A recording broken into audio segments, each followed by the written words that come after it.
guys, welcome to another edition of Inside the Exit. I'm your host, Drew Brantley, and joined today by Bob Frisch. Welcome to the show.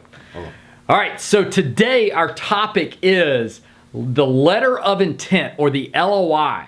It's an important piece of paper and part of the sale process, but if you haven't been through it, you might not be familiar with it. And many people understand what an LOI is from maybe other parts of sale processes in other industries, but the LOI in the sale process of a business is a little bit nuanced. So let's talk about what it is, where it is in the process, and a few details of kind of what you can expect related to it. So when you're going through a sale process, if you're selling your business, you know, whether you've got a strategic buyer that wants to buy you, whether it's one group you're selling to, or whether you're running a full process with 20 or 30 or more people looking at your company to buy it, people are going to submit to you. There's a term called an IOI, which is an indication of interest, which is usually kind of an early stage to give you a sense of kind of where do they think they're going to come at from a price perspective. And then once somebody really gets interested and they really want to buy your company, they're going to give you what's called a letter of intent. Now, the letter of intent is a multi-page document, and basically what it's saying is, we want to buy your company. Here's the price and the terms of how we want to buy your company, and here's a few more details around that. Now, at a high level, the letter of intent is a great thing to get because the LOI says that somebody's truly interested. But there's one thing I want to clear up. Some sellers confuse the letter of intent with your company is sold.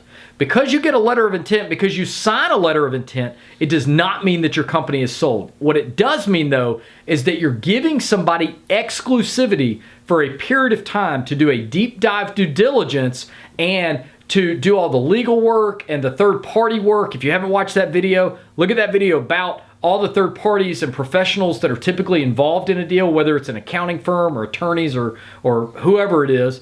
It's that time of period where somebody has exclusivity to be able to spend money on those professionals, knowing that if at the end of the day everything pans out the way they think, they have the right to buy your company. So that, in a simple form, is what the LOI is. Yeah, the LOI is not a complicated agreement, but it is an incredibly important agreement. That idea of exclusivity, you're giving somebody exclusivity. That means the process is shut down at that point. Once you sign that with somebody else, the process of selling your company to somebody else shuts down for a certain period of time. They get to do their due diligence, their homework on your company, for lack of a better term. And in that regard, they need time to do that. Then if everything works out, then you get into legal documents and the purchase agreement and all sorts of other documents that are commitments and actually will sell your company. So don't confuse the letter of intent with a purchase agreement. That's a much more extensive agreement. Once that is signed, and things and other agreements too, which we're not going to go into, but once that purchase agreement is signed, then indeed the company is then sold and money transfers. But the letter of intent gives somebody the right to do their due diligence, do their homework on your company for a period of time, and then move into other documents. You know, an example of this that might be useful for folks to kind of understand what we're saying here is, think about somebody that's getting married. You get engaged and you get a wedding ring, or the woman gets an engagement ring, and then the wedding is sometime later. Could be a couple days later, could be months later, could be a couple years later. But that engagement period is sort of like the time period. If you think about getting engaged as getting the LOI in place, well, unfortunately, not everybody makes it to the wedding at the end of the day. Now, a lot of people do, but some don't for whatever reason. Kind of the same thing with a business. Just because you have an LOI in place does not mean that you can let your guard down and that all of a sudden, your company is 100% going to be sold. There's plenty of businesses that sign LOIs and the deals never get done.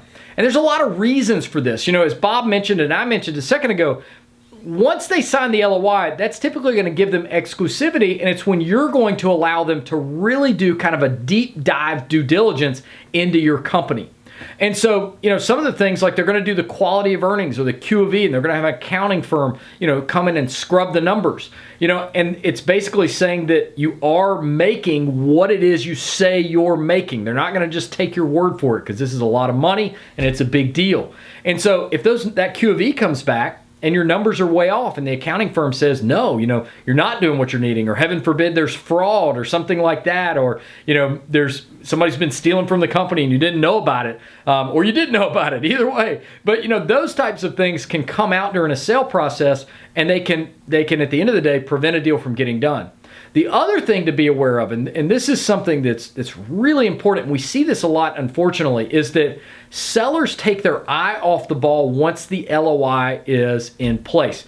I think in their mind, they think that the deal is done. They think, okay, all we got to do is get to that purchase agreement. It's just going to take them a couple days, and then the company is sold. So they take their eye off the ball at work.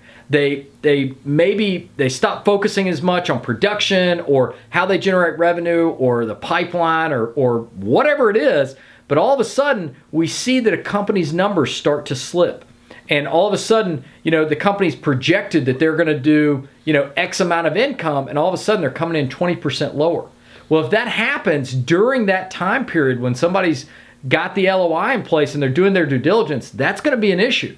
And at the end of the day, a lot of times those deals can still get done, but the purchase price that's in the LOI is not always the purchase price that somebody has at the end of the day. And so I don't want to bust your bubble on this, but I just want to level set and be straight with you in the sense that just because you have an LOI doesn't mean that that's how the deal's going to get done at the end of the day. Because it's during that due diligence process is when a buyer's job is to pick apart your company. Their goal is to find anything that's wrong with the numbers or something in there, and they want to know it at that point before they buy it. Kind of like buying a house and doing a home inspection. You want to know if there's termite damage prior to buying that house, not after buying the house. Yeah, you've got to be very careful. You now have somebody that's offering you the price that you want, and you decided you're going to sign the letter of intent with them, and you go ahead and sign it. Now the process begins, as Drew pointed out, the deep dive, the due diligence process. They're looking at every single aspect of your company, and that's fine. This is an area that it's really important to have professionals alongside you, to have a team alongside you, to make your chief financial officer. He's going to be very busy gathering numbers, or your treasurer, or if it's you, you're going to be very, very busy in this process gathering information to give it to your potential buyer. And as a result, you've also got to keep running your company. It's still got to keep running. There's a long period of time here when all this is going on in the sale process. So as a result, it helps to have, whether it's us or any other firm or whoever you decide, to have people helping you in this process, because you cannot take your eye off the ball. The company still has to perform at its highest level. Now, I understand that the sale process can be an abnormal process that you don't go through year in, year out. It can be a little disruptive. It can be, okay? And as a result, you need all the hands on deck that you can get. If it's not people in your company, then certainly outside people to help you answer the questions of the buyer, helping you put together the information in a way that they can, setting up meetings and all sorts of things like that. Keep in mind, this is an important step, and this is critical. It's not a commitment on the part of the buyer. It's not a commitment. It says if everything pans out the way we've been led to believe, we're willing to pay this for your company. But that's not exactly a commitment. That's more like everything seems to be the way we like it, and we are going to pay this if it all pans out. So be careful. It has to pan out, is what I'm trying to say. Yeah. So if you're hiding things, if you're juicing the numbers, if you're channel stuffing, chances are those things are going to come out during this time period as people really do their deep dive. Yeah, you got to be careful and you got to pay attention.